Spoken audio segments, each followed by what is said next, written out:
Pluto is a highly successful manga by one of the most renowned mangaka, Naoki Urasawa, known for works like Master and 20th Century Boys. The anime adaptation was led by Masao Maruyama, the founder of MAPPA and Madhouse, who established this new studio to adapt overlooked manga. It had one of the best staff, with members who previously worked on some of the most well-known anime. However, despite all of that, hardly anyone watched it. So what went wrong? Netflix went wrong. They released the entire 8-hour-long anime at once, with barely any promotion, adding another anime to their list of failures. But I'm not going to let that happen, so here's a somewhat spoiler-free video on why you should watch Pluto. Pluto is a reinterpretation of Osamu Tezuka's Astro Boy, but it shifts the focus from Atom to a side character. While it remains faithful to the source material for the most part, it takes risks by adding more depth to the setting and the implications behind the story. Most notably, it delves into character development, resulting in a much darker and grittier tone in both appearance and narrative. This leads to a story that's emotionally gripping and focuses on themes like hatred, revenge, and death. It's set in a retro-futuristic world where robots are considered equal to humans. They work human jobs, try to act like humans, and some of them even look like humans. The story revolves around Gesicht, one of the world's 7 most advanced robots, working as a detective assigned to investigate the murder of another advanced robot. As more murders occur, it's up to Gesicht to uncover who is responsible and why. While the main storyline is a murder mystery, the anime, much like the writer's other work, is primarily character-driven and explores the intricate relationship between humans and robots. This is what made me truly enjoy it. It takes a highly realistic approach,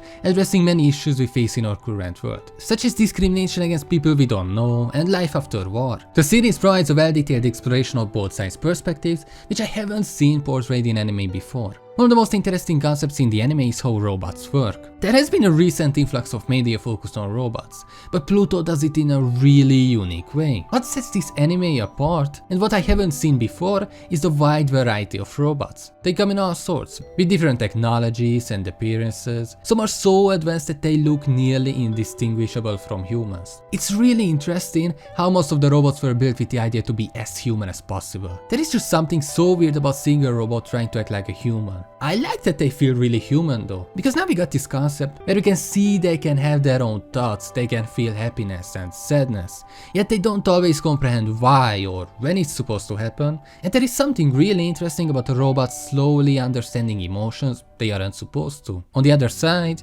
humans behave quite predictably. Just as we might expect, some display ignorance, discrimination, and a reluctance to understand how robots function. They view robots as emotionless war machines following programmed commands. In contrast, there are those who wholeheartedly accept robots, treating them as equals and extending the same consideration as they would to other humans. The diverse cast of characters offers a wide range of perspectives on how humans perceive robots. Some happy to work with them, some are scared, filled with fears of the potential uprising of robots against humanity. The persistent doubt lingers about whether these machines might one day pose a threat.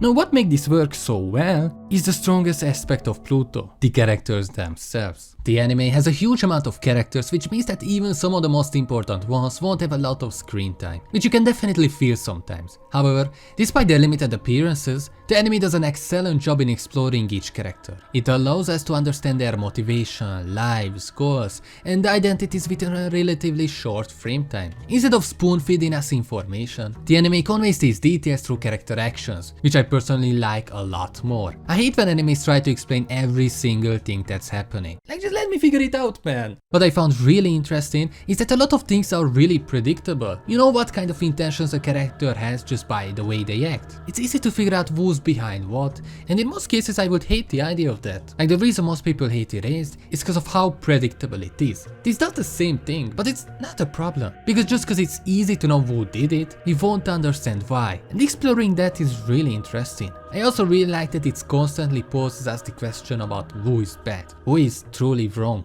who is evil. As I said, the anime puts a huge focus on real-life issues and heavily criticizes them. It prominently addresses discrimination against robots, driving parallels to how some individuals mistreat others based on their race and differences. While there are other similar themes explored, what stands out the most is its deep exploration of war. The story begins with the United States of Eurasia invading Persia under the pretext of manufacturing robots of mass destruction. Notably, when the manga was written in 2003, it coincided with a certain real real-world conflict where countless innocent lives were lost for unjustifiable reasons. The anime portrays the aftermath of such conflicts and effectively draws parallels between a modern nation and one devastated by war. It underscores the commonality of humanity on both sides and vividly portrays how children grapple with PTSD. It goes into it really heavily and scarily accurately. I don't think I have ever seen an anime discussing real life issues this heavily, and I actually appreciate that. One thing that really grabbed my attention was the story of North number 2 in the first episode. It's a completely different story, but it's so well written that I found myself caring about the characters in just 30 minutes. The story is about a blind composer who dislikes robots. He's in a situation where he needs someone to take care of him, and that someone turns out to be North number 2, a robot with a military past. It's interesting because you have a robot and a human who doesn't like robots living together. You might think that the composer will change his mind about robots, but the way it's written makes you wonder if that change will ever happen. I really like how they portrayed North number 2. He's the only robot in the anime that feels like a robot, speaking in a monotone way, yet he's filled with emotions. He wants to change, learn music, and avoid going back to the battlefield. I just love how they showed his emotions by making him really persistent. It's fun, yet really interesting. The moment where the composer has a change of heart is such a beautiful moment, but what made it really strong is that how quickly they took that moment away with the death of North number 2. Throughout the whole story, they only played one song, but it was so impactful. Just the music told the story by itself.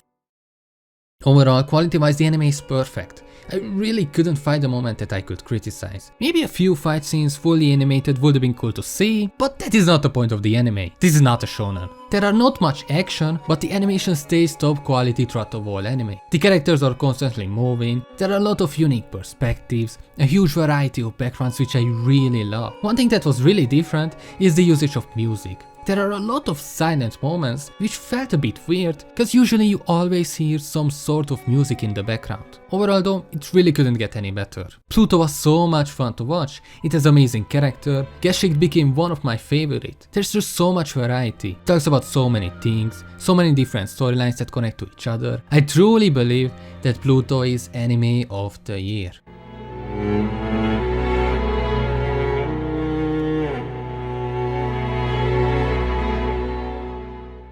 And that's why I hope that you will watch it. If you want to see the best anime of last year, click on this video. Goodbye.